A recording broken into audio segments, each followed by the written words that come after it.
ready to start the public hearing for flexible development at 1 and 5 Concord Road. Finally, sorry to keep everybody waiting.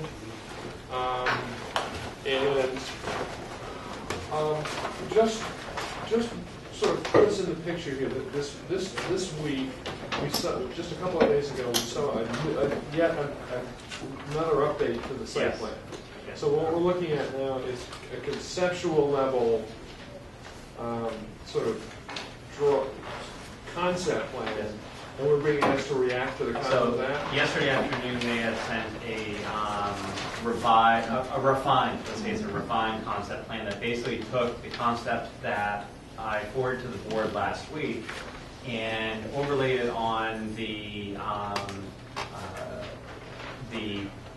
engineered drawing showing the limits of work, and that's also overlaid on the limits of work that were established back when we saw a couple iterations ago of the property, so that we can take a look and see where they're sort of laying things out.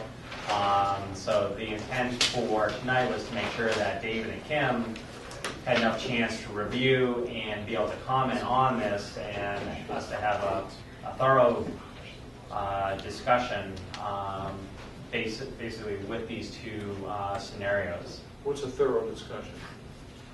I mean, to get an indication as far as whether or not this addresses the concerns that were raised at the last meeting, where the structure was proposed along that original. It was basically straddling that tree and stone wall line, and there was questions as far as really should it be pushed more. And they came back and basically had said, look, we're basically pushing it aside. On the other side, maintaining that field, and that's what the board had. You mean a thorough discussion of the concept? Right, right. But we're not talking about a detailed discussion. Because there's a lot more details that are needed. I mean, right. You know, okay. All the engineering work, but this basically serves as the foundation for then moving in that Gotcha. direction. Yeah, we're saying the same thing. Yeah. Okay. With that background, who's doing the presentation? Why don't we give this can we do this in about 20 minutes, 15 minutes? We'll be really quick. Really quick. Okay. Hi, my name is Marcus Gleisstein, if you didn't catch my name last time. We've been working on this project for a couple of months now, along with Jay LaVoy. And we are, when we first came on board, we were looking at taking the 5 Concord Road and subdividing it into 5 lots. We met for the site walk last week. And this is the original plan for that, which included a house in what we call the meadow, a new house or renovation of the house that's currently here, a new house here, and a new house there. And some of the concerns that the board had that we were brought in to respond to was the impact of all this new construction. First of all, on Town Common, but also from Boston Post Road. Our response was to come back and say, let's build better and build less and build better. So when we met at the site walk, we had reduced the overall project size from 5 lots to 3. There was one large lot here that paralleled Boston Post Road, and then there was another lot where we were proposing a house that was straddling a stone wall that separates what everyone knows as the meadow, which is an open meadow with a slight knoll with an apple tree right there. And during the course of the site meeting and further discussions with neighbors, it became clear that a house straddling that wall, originally the house was right in the middle of the meadow, would really be tough for a lot of people to swallow. So we came up with a new plan, which is represented in Jay's plan with building footprints, and on this plan is a rendering with the concept of basically leaving this lot pretty much as we proposed it at the site walk, but actually making this lot larger by borrowing some square footage from lot 3 and moving the house entirely on the far side of the existing what I call overgrown hedgerow of an old stone wall and some very mature trees. including some beautiful oaks and a triple pine. So in doing this, we moved the house into the view corridor of the main house. It's been there for 100 years. And what we're proposing to do is to plant a new line of screening that actually, the existing line of screening is here. We're moving a line forward so you can get some light and air around the new house. But we're no longer building a house in the meadow, we're building it on the far side. And that was a key concern I think that everyone has been talking about. And so I think that we were attempting to address that as directly and as successfully as possible. So this is the building footprint, the buildable area for that lot. It's on the far side of the wall. This is the building area for the proposed secondary lot. And the idea is to create a house that would most likely be open to the north rather than the south. There's extensive existing heavy screening around there. This house Jay will go through the sections in a moment, but it's going to be pretty hard to discern from any of the public ways and open spaces around it. How much confidence can you put in that house footprint? This one? Either one of them. How? I mean, you have the envelope, the building envelope, and then you've got footprint shown. Yeah. But it doesn't have to be those footprints. No, it doesn't have to be those footprints. The house could be anywhere inside the envelope. Right. Yeah, exactly. That was the intent of these two layouts, Yeah. to be able to give that play. Yeah. Yeah. So talking about the design of the house, either house Yeah. right now is in anything more than just general terms. Is it a little premature? Well, I think the thing is just to talk about what the possible. This is almost like a worst case scenario in terms of a massing option for that. But I think to illustrate that it's really the massing is going to be all the screening, the topography, and everything else is going to be sufficient to mass this effectively from Boston Post Road. The other thing that we've talked about in the get-go about this particular site is that this house would have an RGFA limit in perpetuity of 6,000 square feet. So this would not become one of those. And we also talked about some general guidelines or requirements for this house in relationship to how it's screened from the meadow or open to the meadow, as the case may be, in terms of how this develops as something that looks like it's been part of the New England landscape for the last 100 years. So the meadow, is the meadow now a separate lot? No. So the meadow's part of... It's part of that lot. Of that lot. Yeah. Okay. But you could build... We have restrictions regarding building, or actually, there could be restrictions to make sure it was mowed on a regular basis? Yeah, exactly. Yeah, there's a limit of work. Just Right. so you can see that there's a limit of work here, and we talked about doing like a secondary one where the only thing that's under there, under the meadow, would be like a septic system or a drainage or something like that. So no structures would be allowed inside that area. And whatever went in there would be invisible after a couple of months because it would be grown up. But typically a meadow like that would be mowed twice a year. So, I mean, that's, Jay, I'll now turn it over to you, but that's sort of the site design aspect of it. Yeah. Okay. So what we have is, as Mark mentioned, we went from the 5-lot to the 3-lot subdivision. Where we have it right now is that we have basically utilizing both driveways still. Coming off for lot 2, basically coming off the one Concord Road driveway. We have the right of way for these 2 lots through there, and then after we split through that, we come up for the driveway for this one. Joe and I met with Water and the chief on Monday, basically walked them through these scenarios to kind of work out, make sure what we were proposing wouldn't be any issues with them. It's, With the steepness issue? Exactly, yeah. So we talked about, right now we're showing a 14-foot wide driveway, which is they had requested. After that area, when we go out, they're asking that we look at doing like a 16-foot for the rest of the driveway going up.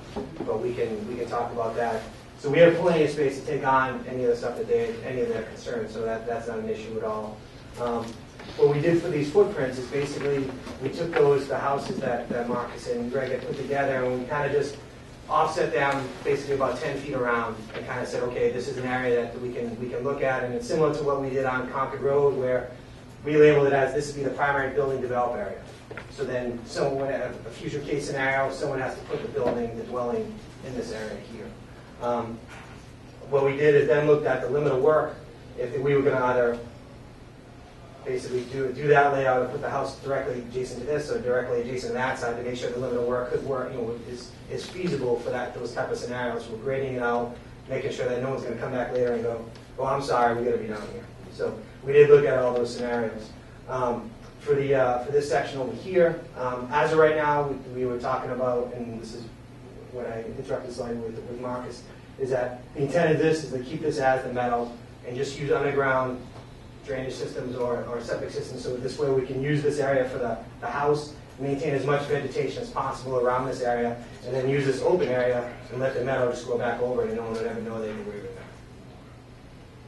Yes. I just want to, because another component, we've met with most of the people that live here, and maintaining really healthy screening for these houses from that house going in, whatever the effects of the driveway are things that we will be addressing in detail. Can you even see that house from, say, the Burridges or the house on the corner? This house right here? Yeah. Well, it's going to be going uphill, and there's a lot of mature planting there, but we will. Is it over the crest of the hill? We're the closest butter right there, and, Yeah. and it's over a hill and down, and we have no concerns. This is that dip, and when we were coming through with the former driveway section, it does dip down afterwards, so it does go up. Here's the tennis court, then you have the retaining walls that it dip down again, so yeah. And then we have, down here, we're in the ballpark of about 220 right here, and we're up here at 230 on that side. I'm sorry, 210 up here and 230 up there, so about a 20-foot difference. Vertical difference. And so what we have, I'll just do this is lot 3. So these are the cross sections that Marcus had mentioned. So we basically try to use the layout they have for that proposed house right there as just basically the side section for that. And we have the detail, as we mentioned last time, so this Boston Post Road, we actually detailed these trees up to have both the lower canopy and the upper canopy. So these are actually accurate for where the actual branches are. So you can see the sight lines through here, like we hit last time, is that basically going up to the house, any sideline hits some type of plantings through here. So even if it needed some minor modifications to plantings, depending on the true location of the house, it's easily mitigated. And then we go, and what we did after the sidewalk, the recent sidewalk, we never had a cross section for lot 2 before. So we actually went on and did the same thing for lot 2. And you can see we have the photos that go along with it. So we have the driveway, which is this section here on lot 2. We have the wall between us and the Willis property. So we have the trees located there, and here's the proposed house on the back side with the wall. So you can see that basically here's the trees. These 2 trees here are this tree right there. And then this is looking at this wall, this fence, which is shown right there, and then these trees. So the plan is basically, because we're not going to be touching, our limit of work is basically right through here, so we're not going to be taking down any significant trees through here. So even with the existing vegetation, this house basically disappears. We have a look from the other side, which, if you remember, these were the trees, and there's the apple tree, and this is where the former house was. So you can see this is where basically this section of the house, is right there. So that's this section of the house right there. So there's a couple from the lower section down here. You can see that basically most of the house is hidden, so 1 or 2 plants would actually basically suffice. But you can see how the intent is to keep that. I mean, Keep that big line of If trees. the house The big was- triple pine and all the other things. if the house was indeed to have this sort of configuration, the thing would be to make sure that there's plenty of screening in terms of how it could be seen from the barn here, but also to create some openings to allow the occupants of this house to visually occupy that part of their property. But, we could, when we get into more detail on it, we could think about putting requirements on it, such as maintaining the end-on elevation facing the neighbors as opposed to the long elevation. Yeah, we've talked about that. We agree. Yeah, I mean, we can talk about details like that. Good. Anything further, guys? I think we're ready for questions. Good. Any comments from the board? Pretty impressive. Any comments from the consultant? I don't know why we didn't think of it earlier. That, you know, the moving it behind the wall seems kind of like a nice fit, Yeah. more natural. Yeah. And then just as like resident historian, some might recall, I think it's the Seaman household on Highland Street, which addresses the Mac Ganson's meadow. Does anyone Right. remember that house? Yeah. It's the same thing, that the property line ran arbitrarily through the middle of the meadow. Right. His septic system and stormwater is on the meadow side of the wall. And the scale of that is much bigger. That house is bigger and all that stuff. But it's the same thing. Like and that still looks just like a meadow. Like nothing visually has changed after they did the construction. It's just I think I even vaguely remember like they photographed or videotaped the wall and put all the stones back. You know, all that stuff. There's a couple pipes that go through there, but no one else would ever know. And they mow it twice a year. Yeah, which they, it's a meadow, so that's what they would do anyway. Yeah, I mean, my reaction to this is that it gives us something we can work with, you know, and it's a good scaffold to, have more detailed discussions. I don't know, do the neighbors feel the same way about It's a lot better. There was some talk of a conservation easement, and I would like you to show us where the conservation easement would be. Well, in the world, it's probably more semantics, but essentially, you would not be able to build a above ground structure On the meadow. on the meadow. We might go and use it for a septic system or. Well, would that be in writing? Yes, that would be That would be a condition. that'd be good. I mean, the key thing is that was not to build on the meadow or not building on the meadow.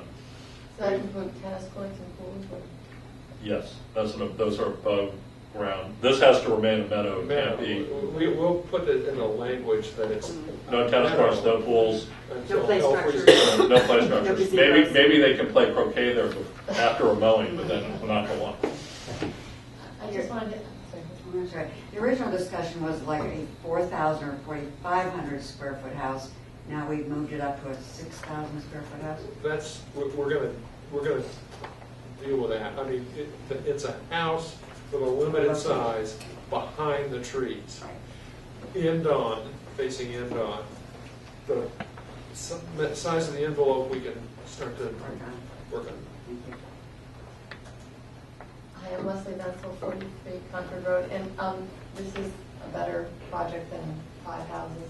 But what I wanted, this might be a naive question, but if you have set aside the one property to build one house on, what if the person who buys that says, oh, well, I have all this property, I'd really like to build 2 or 3 houses? Well, it's not possible. It's not possible. No, this is a permit.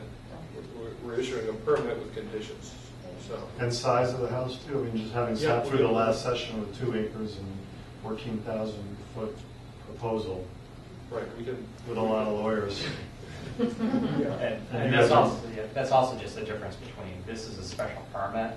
Yeah. We have a lot more flexibility to control things versus just site plan review, where they're just two totally different mechanisms. And to answer your question, we usually require deed restrictions, and we review the deeds for conformance with our decision. So there's a couple different layers of protection that the board builds in with these types of developments, so that you're not just hearing the comments of the developer. You have the regulatory and you have the legal foundation that basically doesn't prevent it, or even prevent this from being developed. Just to expand on that a little bit, with site plan review, we can't limit the size of a house, but you can with a special permit.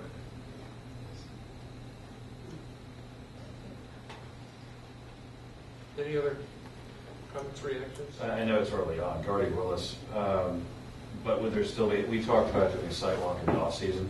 You know, when we all stood up there, several weeks ago, obviously there's foliage, there are leaves. I'd love to be able to see how that looks, back towards our barn, towards our fields, in the off-season as well. Right, something tells me that we'll be doing that. Yeah. Leaves have fallen. Yeah, hi, Tom Goodwin, 505 Boston Post Road. My wife's Melissa Burridge. We like the plan as well. Understand part of the plan is to remove the existing 1 Concord Road house, which is right behind our property, which is good that it's going away. But our question is, what happens when that's removed? Is it's going to be like a big smoking hole, or are they going to put some kind of nature back in its place? Looks like there are a lot of trees there. I mean, There aren't that many because that house goes right up. But Well, when that house comes down, it will be like someone pulled a tooth. And the intent is to create a seamless buffer that goes along the driveway. So that area will be replanted, but it's not going to look like the rest of the forest for a while. no, that's fine. But the plan is it's going to be As long as the plan restored. is It wants to to be. start it back in the direction of It was Where it in was. time. This wants to be a seamless line of buffer, from Concord Road all the way to the common. we'll be getting into landscaping. I mean, when we get more into more detailed conversations, this is conceptual tonight. Sure. We're talking about specific landscape plantings. We have a landscape consultant Okay. working with us, and she'll be working with their landscaper. So Okay. those are issues that we will address, believe me. Very good. Yeah, I just wasn't sure. I'm not sure what the timing is, but wondered if that could be something that would be stipulated in your permitting or however that Oh, works. yeah, for sure. Okay. Can you show where that house is on that map? It's right here. It's right here, and it's pretty close to the property line. So, but there's some vegetation behind it, but this area would have to be replanted. So it's right there. And the driveway that's being used for the 2 new houses, is that the existing driveway? Correct. Yep. So and what we're that's doing- staying the same? Exactly. The grade won't change at all. It's got per the fire chief, he asked us to bump it out a couple of feet because it's only 12 feet wide, but the grading won't change at all. So the existing driveway terminates right about here, and then will be a new New driveway driveway. from there. So what's behind your house will Remain. remain pretty much there. I mean, this has the least impact of anything that we've seen.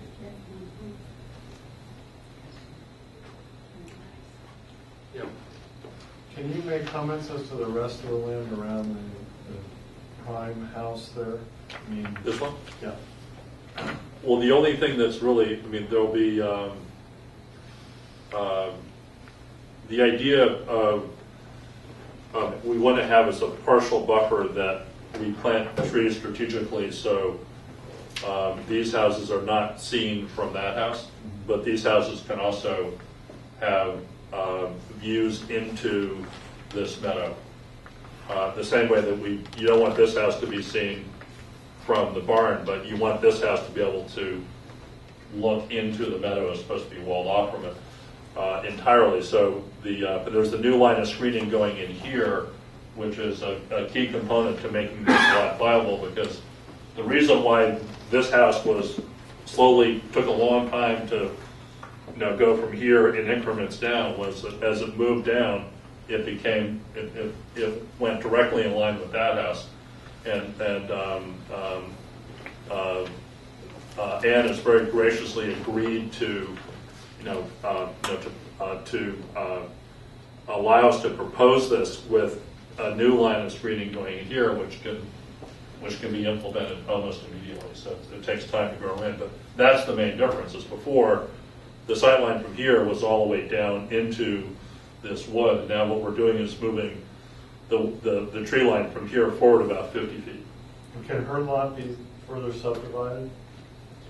It can't, for several reasons. Cannot? It cannot, because it's already, they're going through a special permit process. This is already a flexible subdivision application. So this is it. They're getting a permit for this subdivision, and that's it.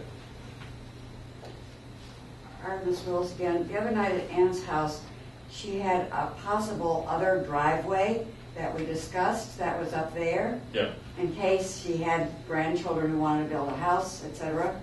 Is That's- that going away? That's not part of this proposal. So if and when they want to do that, that's going to be, it's not, we're not proposing that. Down the line. So, Great. Then we'll I think the message from the board and the neighbors is, let's go. It looks like we have a viable, really good foundation. right. Thank you. Thank you, guys. So, this is a public hearing, so we need to figure out how we're dealing with this. We have to figure out homework, we have to figure. Well, we'll continue it to a date certain. Right, so,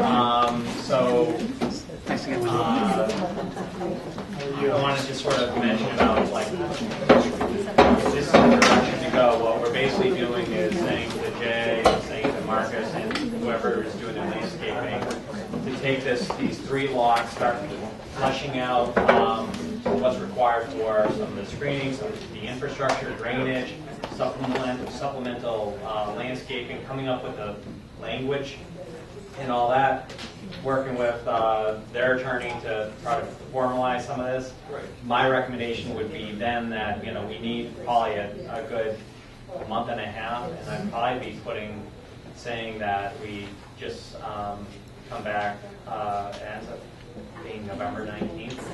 What I would suggest is we have one more site walk before we have the meeting. That would probably be. Because the leaves will be off the tree. Do you want to pick the week before? That would be the 12th. Yeah. So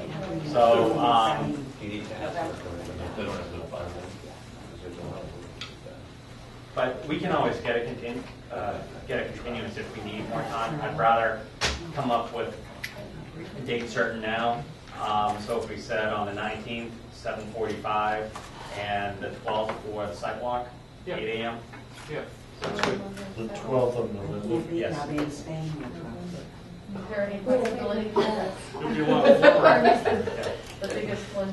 I mean, it could be, the sidewalk could be the week before as well, on the 5th. I mean, that can sort of flow. So I missed a lot of So that. we do the fifth? What were you talking about? Well, we're not advertising the sidewalk anyway, so that we can just. I can send out a courtesy notice Right. for all the butters We on the can finalize sidewalk. that down the road. The main thing is the continuation date of the hearing, Yeah. which is I think you said the 19th. Yeah. 19th of November. November. Yep. I'll be here then. Okay. Thank you. Thank you. Thank you. Thank you, everybody. Don't we have a meeting the 12th as well? November 12th? No, we don't Okay, have. that's it. All right, good, thank you. 5th and then 19th. 5th and 19th. Yeah. Thanks. David and John both been, David, he's change it. We need It's not challenging. It's an hold up. I'll send out, It's like every month we need a blast. until New Year's, I'll send out the calendar of what's scheduled. Very good. Thank you.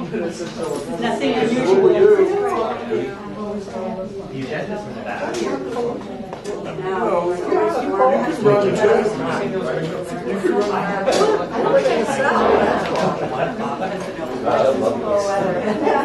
She did, but I only have one copy myself, unless board members don't want a whole lot of theirs. It's easily just 4. So, yes. I can go.